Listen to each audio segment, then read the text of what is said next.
Oke, assalamualaikum warahmatullahi wabarakatuh. Apa kabar anak-anak? Mudah-mudahan baik-baik saja ya. Oke, Pak Agung akan melanjutkan materi informatika kelas 8 ya, untuk kompetensi dasar 3.3, yaitu memahami proses pengembangan program visual yang lebih besar dan kompleks.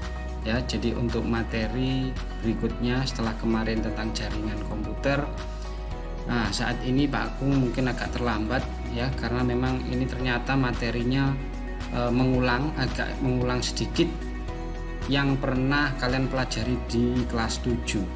Jadi materi tetap tentang algoritma dan pemrograman, kemudian ada tambahan materi-materi lain yang lebih ditingkatkan ya. Oke ya, kita mulai saja. Untuk materi pembelajaran yang akan kita bahas nanti adalah algoritma pemrograman. Jadi ada materi kelas 7 yang kemarin, mudah-mudahan kalau kalian masih ingat ya, ini diulang lagi. Kemudian ada robot sederhana, kemudian ada variabel dan instruksi kondisional. Oke, kita coba langsung lanjut. Materi bab 2 algoritma dan pemrograman ini bisa kalian lihat juga di buku informatika ya, kelas 8. Kalau kamu buka melanjutkan bab 2 algoritma dan pemrograman, hampir sama dengan kelas 7 yang kemarin.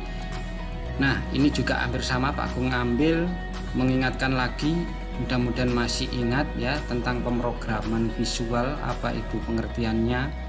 Kemudian sintak itu apa, mau contoh-contoh bahasa program ini ya, ini masih sama dengan yang kelas 7 kemarin. Kemudian apakah yang dimaksud dengan pemrograman visual ya, metode menciptakan program, dengan program ini dibuat ya antara objek dan kemarin ya, sama dengan yang kelas 7 kemarin, sampai dengan pembuatan flowchart ya, jadi mengarah kepada pembuatan flowchart. Kemudian kita lanjut lagi contoh algoritma. Nah, ini kemarin kita sempat bahas, masih ingat lah ini ya. Jadi algoritma, mengingatkan kembali, algoritma adalah urutan langkah-langkah logis ya, penyelesaian masalah yang disusun secara sistematis ya. Sistematis itu urut dan logis ya, jadi masuk akal. Nah, contoh algoritma yang sudah pernah Pak Agung sampaikan waktu itu, mudah-mudahan kalian pelajari lagi, insya Allah masih ingat. Kita buka lagi catatannya.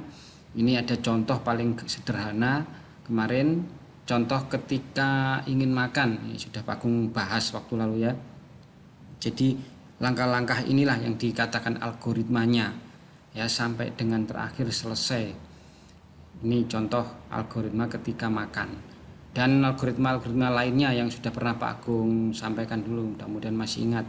Kemudian kita lanjut lagi, ada kriteria dan ciri algoritma ya. Kemarin ini sudah sampai dengan ada soal juga ya di kelas 7 kemarin ya, apa sih ciri-ciri ataupun kriterianya suatu algoritma itu, ini kalian harus pahami juga. Kemudian lanjut lagi, ini yang agak ada tambahan ya, jadi kemarin algoritma hanya sebatas contoh-contoh ya dan teorinya. Nah, sekarang algoritma ini dibagi menjadi 3 macam ya. Ada yang algoritma sekuensial itu runtut, urut ya. Ada algoritma yang langkah-langkahnya memang urut ya, algoritma yang memiliki langkah runtut atau urut, mulai dari awal sampai dengan akhir langkah-langkahnya harus urut. Contohnya algoritma memasak air ya. Jadi yang contoh yang tadi itu termasuk ya harus urut, memang tidak bisa dibolak-balik. Kemudian memasak mie juga tidak mungkin dibolak-balik, itu tidak bisa, karena memang langkah-langkahnya urut, mulai dari masak airnya dimasukkan sampai dengan matang, itu kan harus urut. Kemudian ada juga algoritma menjumlah 2 bilangan, kemarin sudah saya Pak Agung contohkan ya, memasukkan 2 angka, 2 bilangan A, kemudian B-nya berapa, kemudian bagaimana kalau dijumlahkan A ditambah B, itu angkanya dimasukkan. Nah, kemudian algoritma menghitung luas, menghitung keliling dan sebagainya, itu termasuk algoritma sekuensial atau runtut. Kemudian yang berikutnya algoritma pengulangan. Pengulangan ini dalam istilahnya ada istilah looping. Loop ya, loop itu berulang ya. Looping algoritma merupakan suatu algoritma yang dilakukan berulang-ulang atau proses mengalami looping, pengulangan di langkah tertentu. Jadi di langkah tertentu itu terjadi pengulangan ya. Dalam menyelesaikan algoritmanya dia perlu mengulang kembali ke sebelumnya, kemudian kalau kondisinya betul maka dia akan lanjut. Nah, contoh ada algoritma untuk menyetrika pakaian. Nah, contoh sudah ada di buku kalian, di buku kitab informatika. Kalian lihat di halaman 31 ini Pak Agung sudah tuliskan ini. Jadi kamu bisa melihat algoritmanya menyetrika pakaian. Kalau kamu bayangkan urut-urutan pakaian itu ya seperti itu, mesti ada terjadi pengulangan. Kalau sudah selesai lagi ya, jadi menyetrika lagi sampai selesai. Jadi kalau selama pakaian masih menumpuk ya kita belum selesai ya. Itu ada langkah-langkah urutan algoritmanya di buku. Kemudian ada lagi contoh pengulangan dalam algoritma mencetak foto. Nah, ini mencetak foto 3 kali otomatis terjadi pengulangan. Foto dicetak sekali sudah jadi, kemudian karena memang permintaannya 3 kali ya berarti harus mengulang lagi sampai terakhir 3 berarti selesai. Nah, itu ya, jadi itu yang dikatakan algoritma pengulangan atau looping. Kemudian yang ketiga algoritma percabangan atau bersyarat. Nah, istilahnya kondisional algoritma. Nah, ini sudah pernah Pak Agung contohkan juga ya. Kalau kemarin itu ada di contoh tadi, merupakan algoritma yang menjalankan langkah berikutnya. Jadi untuk menuju ke langkah berikutnya ada syaratnya. Dengan syarat bila syaratnya itu terpenuhi atau betul atau iya, maka dia akan lanjut ke langkah selanjutnya. Ya, contoh di sini sudah ada algoritma memasak telur. Ya, jadi memasak telur ini kalau logikanya dibayangkan ya hingga sampai matang. Jadi kalau misalnya belum matang ya dibalik. Kalau dibalik sudah matang, kemudian dibalik lagi. Kemudian kalau sudah matang baru diletakkan di piring. Gitu. Ya, kemudian kemarin ada contoh lagi tadi yang sudah Pak Agung contohkan di awal tadi, juga ada algoritma kelulusan siswa. Ya, yang masih ingat waktu itu. Jadi algoritma kelulusan siswa ini ada syaratnya. Ya, masih ingat ya yang kelas 7 kemarin Pak Agung menjelaskan. Jadi syarat siswa bisa lulus jika nilainya di atas 75 misalnya. Nah, itu bisa lulus. Kalau tidak, misalnya nilainya di bawah 75, berarti dia harus mengulang. Nah, ya, atau tidak lulus. Nah, itu terjadi percabangan atau bersyarat. Jadi ada syaratnya, ada kondisinya. Jadi kalau memang terpenuhi, ya akhirnya lanjut. Nah, seperti ini. Kemudian ada juga contoh algoritma menentukan bilangan tersebut ganjil atau genap. Nah, jadi ada satu algoritma. Kemudian langkahnya masukkan angka, misalnya kalian memasukkan angka 3. Nah, ini angka 3 ini kalau untuk masuk ganjil apa genap. Nah, kalau ganjil terus harus kemana, atau kalau misalnya kalau berarti kan bukan genap ya, berarti silakan masukkan bilangan ganjil. Berarti kalau misalnya 4 dia bukan ganjil, dia akan genap, berarti dia selesai ataupun dia kembali lagi sampai bilangan itu ganjil. 1, 3, 5. Kalau misalnya ketemu 6 salah, berarti dia harus kembali ke atas masukkan lagi yang ganjil, berarti 7. Nah, itu maksudnya algoritma untuk menentukan bilangan ganjil atau genap. Jadi kalau bukan salah, artinya tidak sesuai, dia akan kembali lagi ke atas, kemudian dia lanjutkan masukkan lagi. Kalau sudah benar dia akan lanjut. Oke ya, jadi itu klasifikasi algoritma menjadi 3 macam. Ini harus dipahami juga, sekuensial, pengulangan, dan percabangan. Oke, kemudian kita lanjut lagi. Nah, kemarin juga pernah Pak Agung contohkan ini paling sederhana dan paling banyak dipakai. Jadi untuk algoritma menukar isi bejana. Jadi kemarin ada 2 bejana ini, gimana caranya cairannya ini bisa bertukar.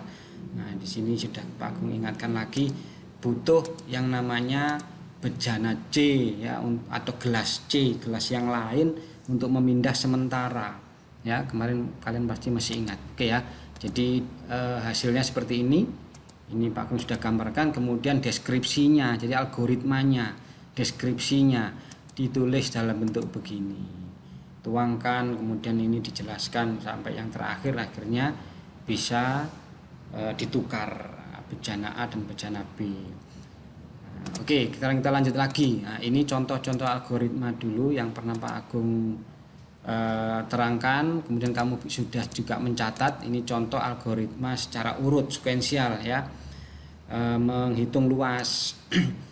Ya seperti ini dicoba dipahami lagi. Jadi masukkan inputnya apa, jari-jarinya, kemudian sudah diketahui pi-nya 22/7 dan seterusnya, kemudian masukkan rumus, kemudian akhirnya hasilnya. Kemudian nah ini yang tadi contoh algoritma percabangan, ada syaratnya ya. Nah, ini contohnya seperti itu. Kemudian lanjut tentang flowchart masih dipakai ya, karena ini sudah menjadi bagian dari algoritma dan flowchart itu jadi satu. Flowchart adalah diagram alir ya, Pak Agung ingatkan lagi, diagram alir dari suatu algoritma. Jadi setelah membuat algoritma, dibuatlah suatu diagram alirannya ya. Jadi di situ menampilkan urutan langkah-langkah dalam bentuk simbol-simbol ya, seperti kemarin ini sudah Pak Agung jelaskan bagaimana prosesnya. Dan simbol-simbol ini tidak boleh diawur lah katakanlah ya. Lambang-lambang simbolnya ini ada maksudnya. Jadi kalau kotaknya ada lengkungnya tidak persegi, itu maksudnya proses ya. Kemudian untuk jajaran genjang ini adalah kondisi, dan seterusnya sampai ke bawah. Ini contoh kemarin flowchart untuk mengecek dop lampu ini mati atau masih menyala ya. Kemudian ada contoh lagi kemarin flowchart memasak, dimulai dari kata mulai. Jadi ini ya, apa artinya nanti ada penjelasan, masih ingatlah kemarin ya. Kemudian proses mengambil bumbu itu lambangnya kotak seperti itu ya.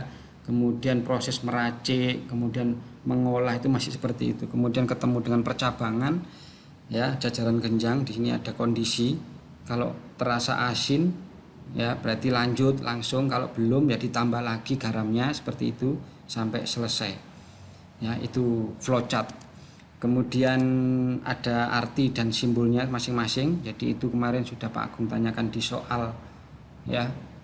Jadi kalau gambarnya ini apa, lambang namanya, proses, data, keputusan atau percabangan tadi ya, dan seterusnya, ini sampai dengan yang terakhir simbol-simbol dari flowchart. Kemudian ada tambahan materi yang berikutnya di buku ini juga ada, kalian lihat di buku informatika halaman 35. Ini Pak Agung bahas singkat saja.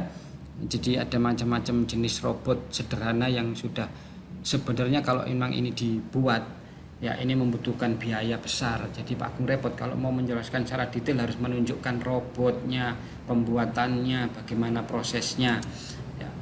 Di buku sama, kalau kamu baca ya, ini memang harus membaca karena ini teori fungsi robot dan seterusnya, ini hampir sama di buku juga ada seperti apa fungsi robot yang sesungguhnya, sehingga nanti tidak dibutuhkan kehadiran manusia lagi nanti ya. Suatu saat nanti mungkin ke depan semuanya sudah diambil alih oleh robot ya. Sekarang mesin-mesin pun sudah mengambil alih. Mesin itu juga intinya, mesin itu juga hampir sama seperti nanti ya.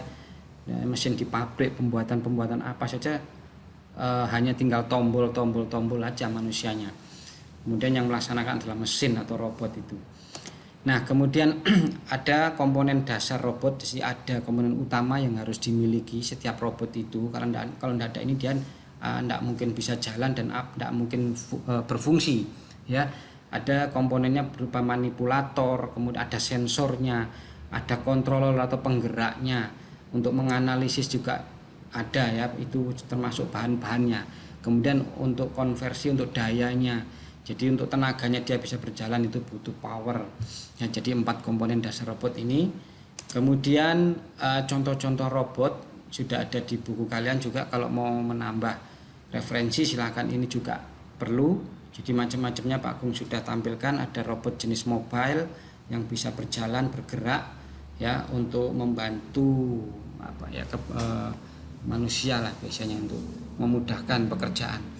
Nah, kemudian yang kedua robot jaringan, kemudian ada lagi robot humanoid ya. Jadi ada robot yang sudah mirip dengan manusia, memang didesain untuk menggantikan manusia di sini, mirip hampir, apalagi yang zaman sekarang ini sudah banyak robot-robot yang sudah diciptakan ini menyerupai manusia ya, bahkan sampai ada yang bisa main sepak bola itu. Oke, kemudian lanjut robot jenis robot berkaki ya, jadi ada kaki-kakinya yang bisa berjalan seperti itu. Kemudian robot di dalam air, nah, ya ada juga untuk pekerjaan-pekerjaan yang di dalam air sekarang banyak sekali ya, tidak perlu manusia harus menyelam, tapi cukup memasukkan robot saja dalam air. Kemudian ada robot bentuk animal ya, menyerupai hewan, mungkin bentuknya saja desainnya, atau juga yang dimiripkan seperti ya itu, ada belalang juga ya, capung. Kemudian ada robot yang bisa terbang juga ya, helikopter dan seterusnya sudah banyak ya, semacam drone. Kalau kamu tahu drone itu juga sebenarnya sudah meniru bentuk robot juga dengan remote-nya. Kemudian ada robot memanipulasi ya, manipulator. Jadi ini memang untuk pekerjaan-pekerjaan yang terkadang susah untuk dilakukan manusia. Jadi bisa memegang suatu peralatan juga ya, atau memindahkan barang. Nah, itu robot manipulator. Nah, kesimpulannya di sini ada beberapa kegunaan dari robot tersebut. Silakan kamu baca ya, karena memang saat ini ya literasinya yang harus dibutuhkan, literasi membaca. Kemudian kita lanjut lagi, tambahannya yang terakhir adalah ada istilah variabel dan instruksi kondisional. Nah, jadi ini kaitannya dengan algoritma, dengan pembuatan program di bahasa pemrograman. Jadi dalam penulisan algoritma itu ada beberapa istilah. Saat kalian mau menciptakan suatu program itu harus memahami bahasa pemrograman. Nah, dalam bahasa pemrograman itu ada istilah-istilah dasar ya, paling dasar. Sehingga untuk membuat program seterusnya itu harus diawali dengan istilah ini. Ada variabel, ada istilah konstanta, ada tipe datanya dan lain-lain. Ya, ini masih sebagian kecil aja ya, dasar. Nah, kemudian akan kita bahas satu persatu secara singkat saja, karena ini membutuhkan pemikiran yang sangat tinggi. Jadi kalau disampaikan lewat video ini kayaknya kurang pas, harus ada komunikasi. Yang pertama istilah variabel. Variabel di sini artinya adalah suatu nama yang digunakan untuk mewakili nilai tertentu. Istilah variabel. Variabel ketemu dengan istilah ini di matematika ya, pelajar matematika ada istilah variabel X, Y atau A, B ya. Dia istilahnya akan menggantikan atau yang mewakili suatu nilai, kemudian nilai ini berapa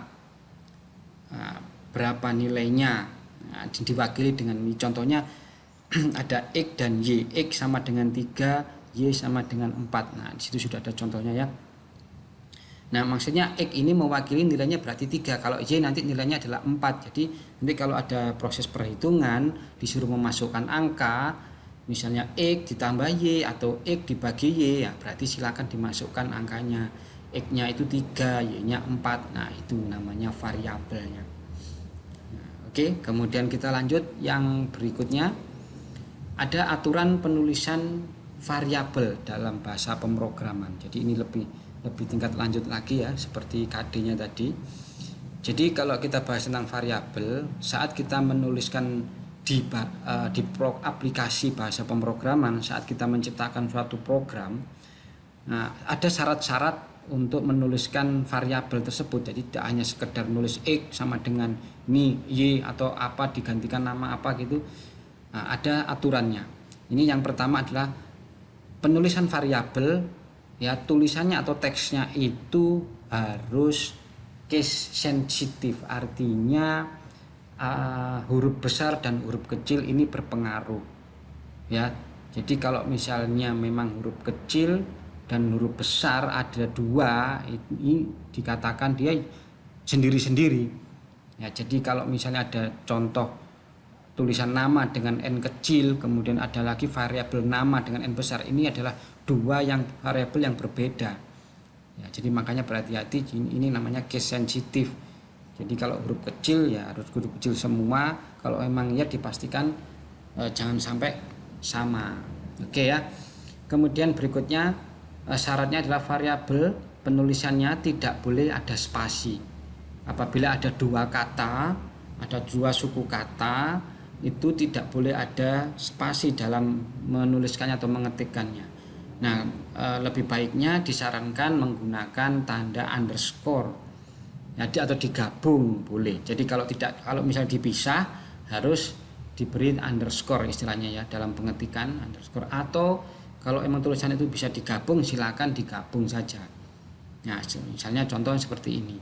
Nama lengkap dua suku kata berarti dipisah dengan underscore ini, artinya tidak ada spasi, atau mungkin digabung boleh. Asal sekolah. Jadi dua kata ini harus ada penghubungnya yaitu underscore ini. Nah, itu syaratnya. Nama variabel tidak boleh didahului dengan simbol atau angka. Jadi kalau misalnya memasukkan variabel, jadi di depan itu tidak boleh ada angka. Jadi angka boleh, tetapi penulisannya setelah karakter atau huruf. Nah, ini yang keempat. Jadi kalaupun ada angka, misalnya contoh seperti ini, disuruh memasukkan nanti apabila ada perintah memasukkan alamat, ya ternyata alamat itu bisa lebih dari satu mungkin. Nah, antara alamat 1 dan 2 harus ada pembedanya, ya. Dan kemudian angkanya ada di belakang otomatis ya. Alamat pertama mungkin jalan apa, kemudian ada rumahnya ada yang kedua alamat. Nah, ini jadi ada angkanya tapi di belakang setelah karakter. Oke anak-anak, jadi itu tadi syarat penulisan variabel. Kemudian yang berikutnya tentang tipe data. Ya, jadi variabel yang kedua adalah tipe data. Ya, tipe data adalah jenis nilai yang akan tersimpan dalam variabel. Nah, kalau masih bingung dalam penjelasannya, coba diamati gambar ini. Jadi ini ada kaitannya dengan variabel. Jadi kalau tadi variabel, ya, coba kita kembali lagi. Nah, variabel itu adalah nama yang namanya yang digunakan, x-nya. Nah, tipe datanya itu apakah dia nanti angka, apakah dia karakter, apakah dia huruf saja dari variabel yang saat itu ditulis. Jadi misalnya x ini berupa apa? Variabelnya x ini angka saja atau huruf saja atau pecahan. Nah, itu namanya tipe datanya, tipe data yang ada dalam variabel tersebut. Nah, jadi paham ya. Jadi variabel yang kita sebutkan tadi itu apa? 3 tadi angka. Nah, nanti ada jenis-jenis tipe data yang sudah disiapkan oleh bahasa pemrograman. Jadi sudah ada karakter, char ini karakter, integer ini data berupa angka, string adalah tipe yang berupa ya, jadi berupa teks atau karakter. Jadi kalau misalnya nama kemudian di situ tertulis saya, nah, itu tulisan saya itulah yang jadi nanti tipe datanya adalah string. Jadi berupa karakter suatu kata begitu, itu artinya string. Kemudian tipe data boolean. Jadi istilahnya memang gini ya, boolean. Tipe data ini misalnya membutuhkan benar dan tidak. Jadi nanti ada program, kemudian di situ ada pertanyaan, di mana pertanyaan ini membutuhkan jawaban benar atau salah. Nah, itu berarti variabel yang diberikan itu tipe datanya true or false. Ini itu boolean tipenya. Nanti ada penulisan, ada syarat penulisannya. Kemudian tipe data array ya membacanya. Array ini mewakili nama-nama, boleh nama orang, boleh nama apa saja, itu diwakili ya. Dan nanti bentuk array itu adalah bentuk banyak tulisan, banyak nama, 10 siswa 10 ini namanya siapa saja itu nanti dimasukkan dalam satu array ya, namanya tipe data array, berarti siswa. Jadi nanti bisa nama-nama anak siapa saja yang disebutkan itu, jadi tipe datanya array itu maksudnya. Kemudian ada tipe data real.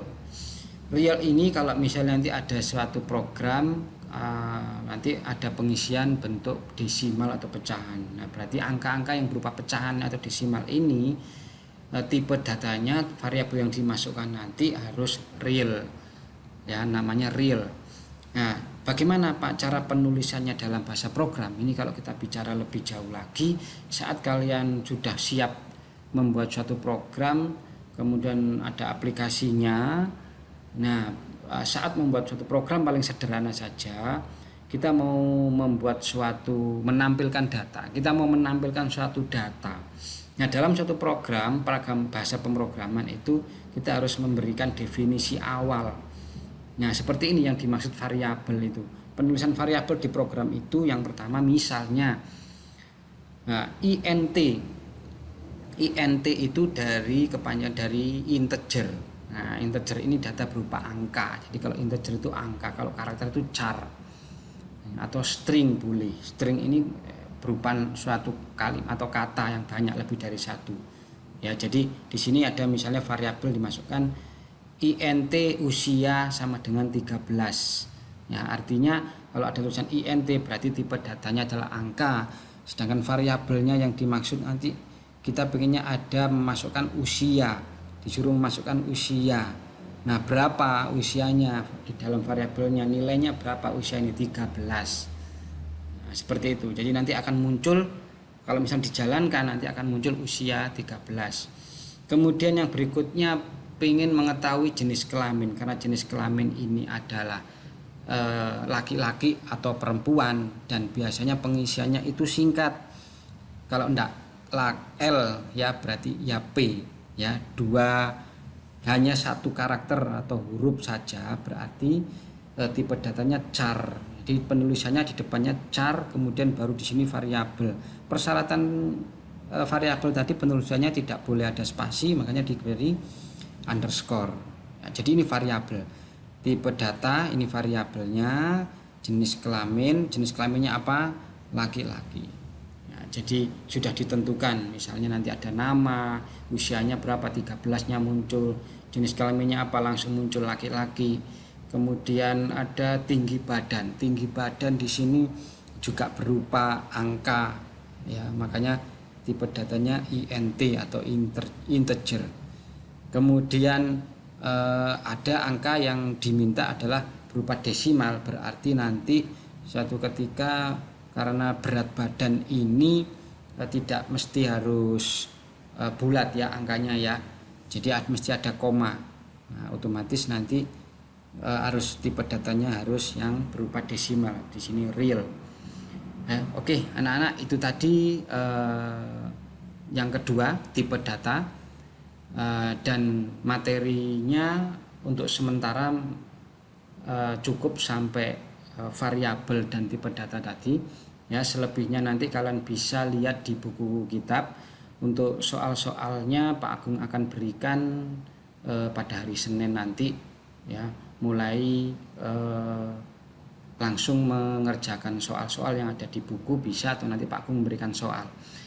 Dan tolong simak video ini, Pak Agung share di YouTube ya, karena memang videonya ini mungkin terlalu besar ya, khawatirnya nanti kamu tidak bisa mengakses di YouTube atau dikirim lewat grup, itu terlalu besar. Jadi nanti kalau kamu ada paketan silakan langsung dilihat materinya, segera Pak Agung share supaya nanti bisa kalian pahami.